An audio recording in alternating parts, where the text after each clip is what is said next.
साईश्वराय विद्महे सत्यदेवाय धीमहि तन्नः सर्वः प्रचोदयात्।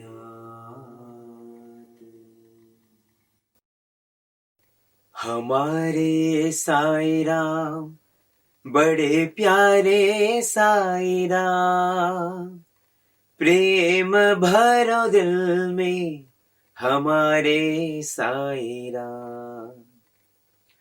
हम भक्तों के तुम एक साईं राम, तुम्हारे जगत में बड़ा प्यारा प्यारा नाम।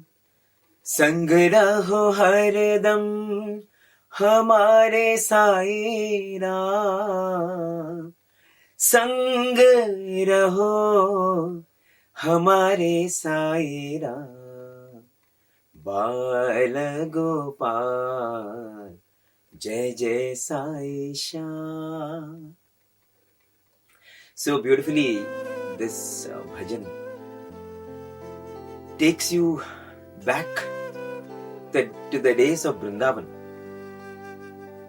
It talks about how you long for that love, and you think about Swami, you think about the beautiful play of love that existed between Swami and the students and the devotees, just like it was with the Gopikas and Gopalas with Krishna. And you say that, let me always be with you. Fill my heart with love. You are so full of love. Let me also be so full of love.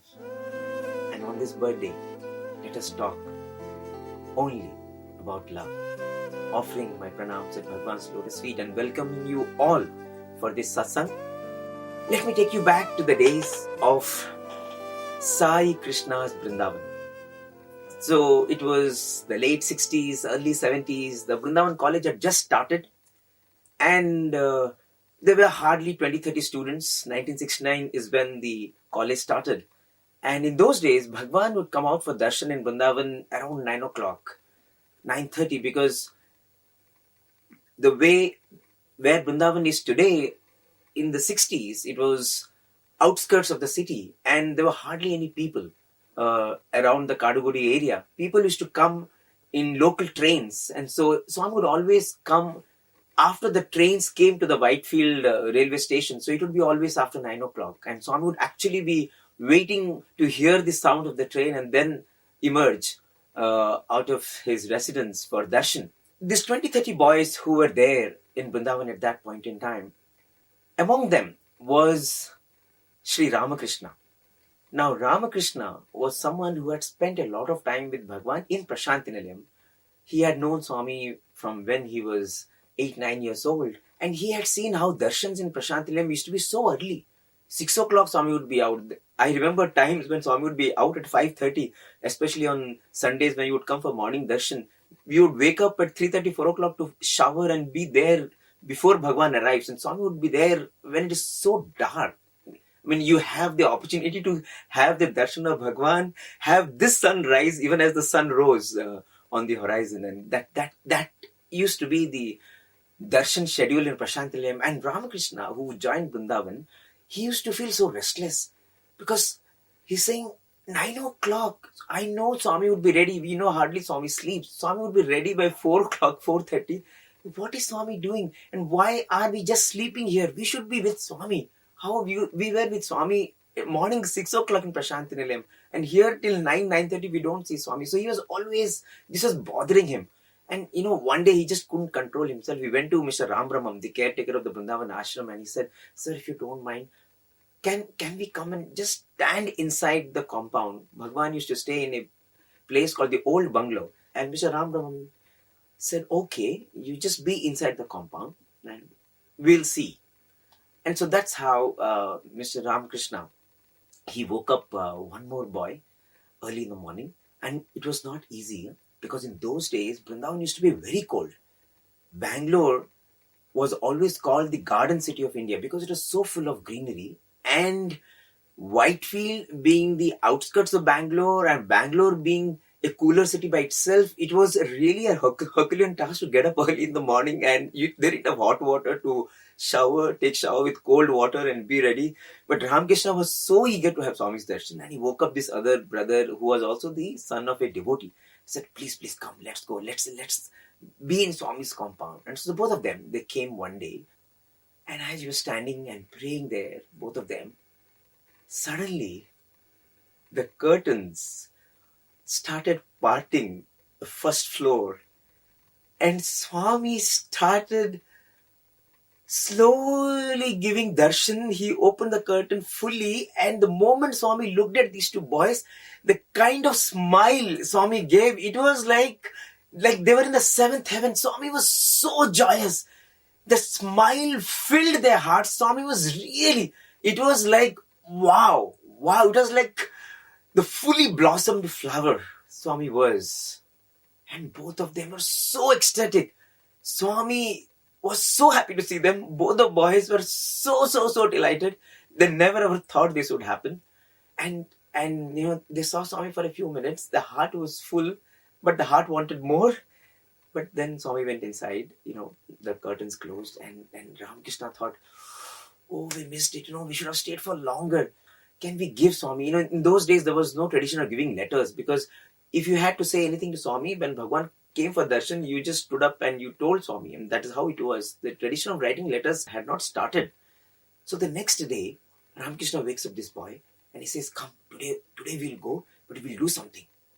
So they went out of the ashram, and there was a lady selling flowers.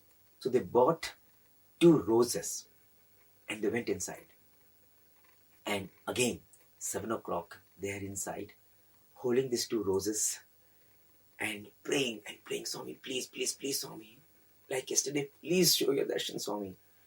And just as they had expected, Swami did part the curtain. It was almost like Swami also was waiting for them. And Swami opened the curtains, and again, that smile, it was like the sun had risen for them again. Swami was so delighted to see them. Both these boys, they had something to do. So they were like, they're showing these roses. Swami, we have these roses.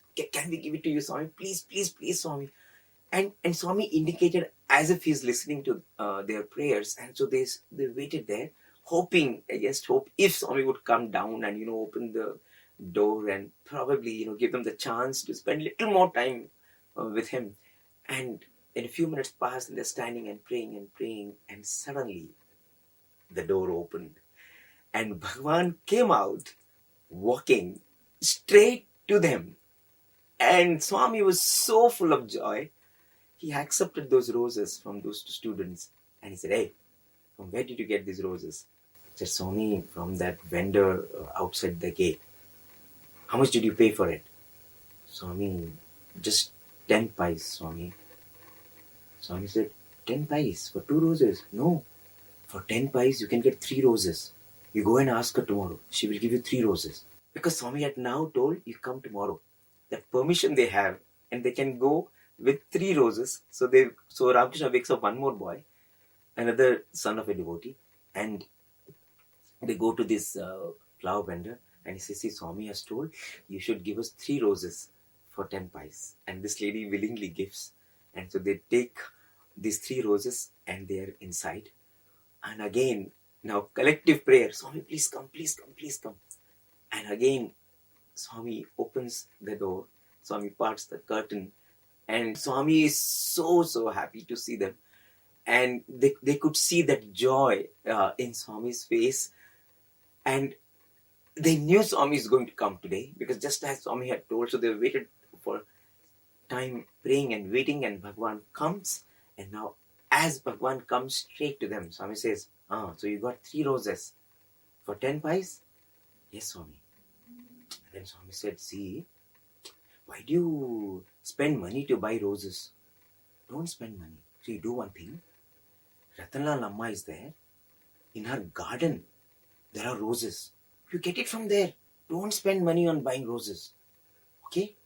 So tomorrow you get it from her garden. So Ratanlal Amma's cottage was the only cottage in Vrindavan in those days. And Mr. Ramakrishna knew Mrs. Ratanlal from their association in Puttaparthi, and Mr. Ramakrishna was very afraid to go and steal roses from her garden. So he asked the other boys, "Can you go early in the morning and carefully get those 3 roses from her garden?" And so that's what they do. So the 4th day, they're again there with 3 roses from Ratanlal Amma's garden, and Swami again comes down. It is almost like every day this rose play of love was going on, and Swami comes again straight to them on the 4th day, and Swami says, "From where did you get the roses?" "Swami, we got it from Ratanlal Amma's garden." Swami accepts the roses, and Swami says, "See, this rose, you took it out of the plant. Now it will fade, isn't it? If it was on the plant, all these roses, they would have been fresh and they would have given joy to more number of people for longer time. Now since you have taken it out of the plant, it will very soon fade away. Why do we have to pluck roses? You don't have to pluck roses." "I'll tell you one idea," Swami said. "See, tomorrow when you come, you stand here. See, Ratanlal Amma's garden is here. I am here. You're standing here. I will come tomorrow. All 3 of you come. And when I come here, you just look at Ratanlal Amma's garden, look at those roses, and you just say, 'Swami, Swami, Swami.' That's it. I will get the roses. You don't have to do anything. Ratanlal Amma also will be happy. You would have given me the roses. I would have accepted the roses. You wouldn't have spent any money. Everybody will be happy. And the roses also would be on the plants and they would still be shining and giving out that fragrance. They will not fade so soon. You do this from tomorrow. Don't remove the roses from the plants." And this rose play of love that started, you know what it did? This is what started the practice of students coming inside the Vrindavan compound. This continued for generations. This tradition of students spending time with Swami from dawn till dusk. This tradition of students spending all their day with Swami started because one Ramakrishna there felt, "Why am I sleeping here when I can have Swami's darshan?" Just that one pure thought of one boy and becoming a collective prayer of 2-3 boys ensured that for generations together, students had this time to be in Swami's bungalow, to spend time with Swami, to be around Swami, to experience the joy of living with God. And living with God is education, isn't it? See how beautifully Swami is saying, see, if you have one pure thought, Swami says, you take one step and I'll take 99 steps. And this is what actually happened. Coming down every day because there is one boy who had this pure thought that I can sacrifice anything. I can sacrifice my morning sleep. I can sacrifice any comfort. I have to be with Swami. All I want is his love. I think we have seen that time and again. If you have one pure thought, if you have one desire for God, if you are able to sacrifice one thing for God, you will see how unimaginably God will fill your life with love that you would have never ever dreamt of. And at the same time, look at the subtle lessons Swami taught. Don't waste money. All I want is your feelings. All I want is your intent. I don't want your money. I don't want what you can buy externally. I want your heart. I want what you can offer genuinely. In a very beautiful discourse, Swami says, I want only 4 things. Be true, be just, be quiet, be love. And I feel these should be the watchwords for us. Be true. In our love for Bhagawan, let's be genuine. Because Swami anyway looks at only the intent. Be true. Be just.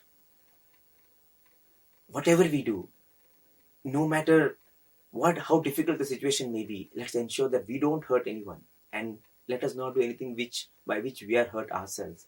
No matter what the situation, no matter who tells us what and what kind of difficult predicament we are put to, let's ensure that we don't hurt anyone and no one does anything which we feel that we are hurt. Let us not hurt anyone, and let us also not do anything by which we hurt ourselves.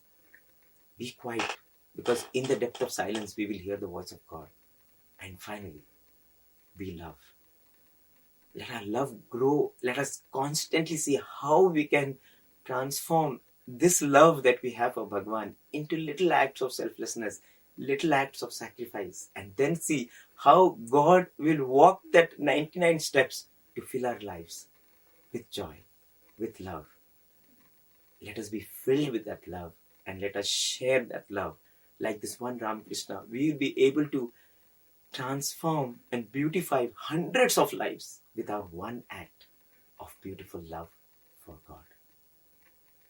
I keep feeling your love in me over and over again, and it's sweeter and sweeter as the days go by. Oh, what a love between my Lord and I, my Lord and I, my son and I. Thank you so much for this beautiful opportunity.